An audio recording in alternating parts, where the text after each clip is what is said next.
This was the reality for millions of black children in 1950s America, where the color of your skin determined the school you could attend, the desk you could sit in, and the very water fountain you could drink from. This is the untold high-stakes story of how one quiet little girl and a team of relentless fighters took on the most powerful system of segregation in the United States, and brought it crashing down. In Topeka, Kansas, a soft-spoken man named Oliver Brown kissed his daughter Linda goodbye every morning and watched her walk miles through bitter wind to a rundown all-black school. Just blocks away stood a gleaming white elementary school with warm classrooms and new books. But Linda wasn't allowed inside. The law said she was separate, and that separation was supposed to be equal. Everyone knew it was a lie. The textbooks were tattered. The roofs leaked. The teachers worked for a fraction of the salary. Yet when Oliver complained, city officials smiled coldly. "These are the rules," they said. Rules written by men who believed black children were destined to stay second class forever. Oliver could have stayed silent. Most people did, fearful of retaliation, weary from decades of disappointment. But the NAACP had a plan. Led by a brilliant, sharp-tongued lawyer named Thurgood Marshall, they were quietly assembling families willing to challenge segregation in court. Oliver Brown, a rail worker, a church singer, a man who had never set foot in a courtroom, volunteered. He was underestimated from the start. "What difference can one railroad welder make?" sneered the white school board attorney. But Marshall wasn't looking for celebrity heroes. He wanted ordinary parents whose pain could expose a national disgrace. And Oliver, with his calm resolve and gentle courage, was perfect. The case, Brown versus Board of Education of Topeka, was filed in 1951. The opposition was brutal. State lawyers argued that segregation protected both races. They said black children were happier among their own. They even claimed scientific evidence proved separation was natural. In small, tense courtrooms, black parents endured hours of humiliation. Officials rolled their eyes, laughed, whispered slurs loud enough for everyone to hear. Oliver sat silent, hands clenched, as lawyers described his daughter as if she were less than human. Thurgood Marshall knew winning would take more than legal citations. He assembled a team of young black lawyers, many just out of school, who studied every angle, every precedent. They decided to strike at the heart of the lie. Marshall brought in psychologists Kenneth and Mamie Clark, whose famous doll test showed black children choosing white dolls over black ones, proof that segregation scarred their self-worth. "We will prove," Marshall thundered, "that separate is never equal." Round after round, lower courts upheld segregation. The team appealed, climbing higher. Finally, in 1952, Brown versus Board of Education reached the United States Supreme Court. 9 justices. 9 men steeped in decades of political pressure and Southern influence. Many doubted the court would ever strike down segregation. Inside the grand marble building, Marshall faced a wall of skepticism. Chief Justice Fred Vinson questioned whether the court should interfere with long-standing traditions. Outside, the air vibrated with tension. Southern politicians threatened massive resistance. Newspapers warned of chaos. The odds were stacked. Even Marshall's own allies whispered that the court might rule against them, or worse, dodge the issue entirely. Then a twist no one expected. Chief Justice Vinson died suddenly of a heart attack. President Dwight D. Eisenhower appointed Earl Warren, a former California governor, as the new Chief Justice. Warren was no radical, but he despised injustice. Behind closed doors, Warren urged the other justices toward a unanimous decision. He believed only a united court could dismantle segregation without igniting national chaos. Weeks of fiery debate followed. Some justices feared backlash so severe it might fracture the country. But Warren kept pushing, his voice steady. "The law cannot sanction inequality," he said. "The Constitution leaves no room for second-class citizens." Spring 1954. Oliver Brown and the other plaintiffs waited in agonizing silence. Outside their homes, segregationists grew louder, threatening violence. Linda Brown, now a teenager, sat by the radio each evening, heart pounding. What if the court ruled against them? What if all this sacrifice ended in nothing but more humiliation? The power figures, the politicians, the school boards, the Southern governors, were certain victory was theirs. They believed the status quo would stand forever. May 17, 1954. The Supreme Court delivered its decision.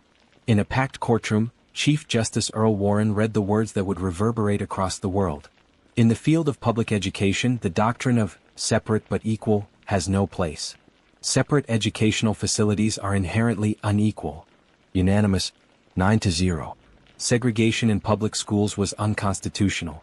The room erupted, some in tears of joy, others in silent fury. Oliver Brown bowed his head, a quiet man suddenly at the center of history. His daughter Linda smiled through tears. Thurgood Marshall walked out into the sunlight, reporters swarming, a small, knowing grin on his face. The underdogs had not only won, they had changed America. Across the South, white officials vowed defiance. Governors called for massive resistance. Some schools shut down rather than integrate. Threats poured in. Families like the Browns faced danger simply for daring to win. And yet, the decision sent shockwaves through every courthouse, every classroom. The legal foundation of Jim Crow had cracked. The civil rights movement had its first great victory. But the fight was far from over. The Supreme Court had spoken, but the enemies of equality were plotting in the shadows. What they planned next would test the Browns, and the entire nation, like never before. The morning of May 17, 1954, dawned gray and heavy, as if the sky itself understood the weight of what was about to unfold. Inside the Supreme Court, the air smelled faintly of polished oak and anxiety. Every creak of the wooden benches echoed like a drumbeat of history. Thurgood Marshall sat at the council table, shoulders squared, but his mind replayed every sleepless night, every hostile courtroom, every child's hopeful face. He thought of Linda Brown, the quiet girl from Topeka whose parents had dared to dream of a school that didn't separate children by the color of their skin. She was only 8 years old when her father, Oliver Brown, tried to enroll her in the all-white elementary school just a few blocks from their home, only to be turned away. Marshall's jaw tightened. Today we finish what we started. Chief Justice Earl Warren entered, robes sweeping like a black tide. The room stilled. Outside, crowds of reporters and activists strained to hear through the thick marble walls. For weeks, the justices had debated fiercely in private. Some feared the backlash of striking down segregation. Others feared the cost of letting it stand. The country was a powder keg. One wrong word could ignite it. Warren cleared his throat. A single sheet of paper rested before him. In the cases now consolidated under Brown v. Board of Education of Topeka, he began, the question is whether the segregation of children in public schools solely based on race deprives children of equal educational opportunities. The gallery leaned forward. Marshall held his breath. We conclude, Warren continued, voice firm, that in the field of public education, the doctrine of separate but equal has no place. A collective gasp filled the chamber. Reporters scribbled furiously. Warren's voice rose with conviction. Separate educational facilities are inherently unequal. For a heartbeat, the words hung in the air like a thunderclap. Then silence, profound, almost sacred. Marshall's eyes burned. Against every threat, every sneer, every whispered warning that a black man cannot win here, he had done it. The very court that once upheld segregation in Plessy versus Ferguson had now reversed course. The wall that had caged millions of black children's futures was crumbling. News spread like wildfire. Radios crackled from Harlem to Birmingham. Black families gathered around kitchen tables, tears in their eyes. In dusty classrooms across the South, teachers hugged students tightly, whispering, "It's happening. Change is coming." But victory came wrapped in danger. In the deep South, white segregationists seethed. Governors vowed defiance. "We will not integrate," shouted politicians at rallies. The Ku Klux Klan lit fiery crosses under the cover of night. Some school boards plotted delays, drafting endless transition plans designed to stall for years. Marshall knew this was only the beginning. The law is one thing, he told his team that evening, but hearts and minds, those take longer to change. In Little Rock, Arkansas, a teenage girl named Melba Patillo listened to the radio announcement with trembling hands. She dreamed of walking into Central High, a school with gleaming science labs and a vast library. She didn't yet know that in just a few years she and 8 other black students, the Little Rock Nine, would need the protection of federal troops just to attend class. Meanwhile, Linda Brown's father stood on his porch in Topeka, watching neighbors approach to shake his hand. Oliver Brown had never sought fame. He simply wanted his daughter to have the education she deserved. "I only did what any father would do," he said quietly. Thurgood Marshall became a national hero overnight. Yet he remained humble, often deflecting praise to the families who risked everything to be plaintiffs in the case. "They're the real giants," he insisted. But privately he savored the sweet, almost surreal taste of victory. He remembered every courtroom where white judges had rolled their eyes, every time opposing counsel had called him boy, every sleepless night when doubt crept in like a thief. He remembered the power figures, Southern governors, segregationist senators, even some federal judges, who had sneered, believing that a black lawyer could never bring down a century of Jim Crow. They had underestimated him. They had underestimated the resolve of an entire people. The backlash was immediate and brutal.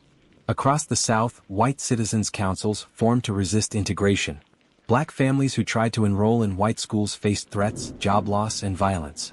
In Mississippi, a local newspaper sneered, "Marshall may have won the case, but he hasn't won the South."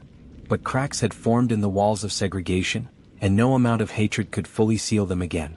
Every challenge only fueled the movement. Rosa Parks would soon refuse to give up her seat. Martin Luther King Jr. would rise with a dream. The Civil Rights Act of 1964 and the Voting Rights Act of 1965 would follow. Brown versus Board was the spark. Thurgood Marshall's journey didn't end with Brown. In 1967 he became the first black justice on the U.S. Supreme Court, the very bench where he once argued as an underdog. From there, he continued to champion equality, proving that the fight for justice is not a single battle but a lifetime of persistence. His story is more than a legal victory. It's a reminder that courage, strategy, and relentless hope can bend the arc of history. Decades later, the echoes of Brown versus Board still resound. School integration remains uneven. Racial inequities persist. But the case stands as a testament that change, real, seismic change, is possible.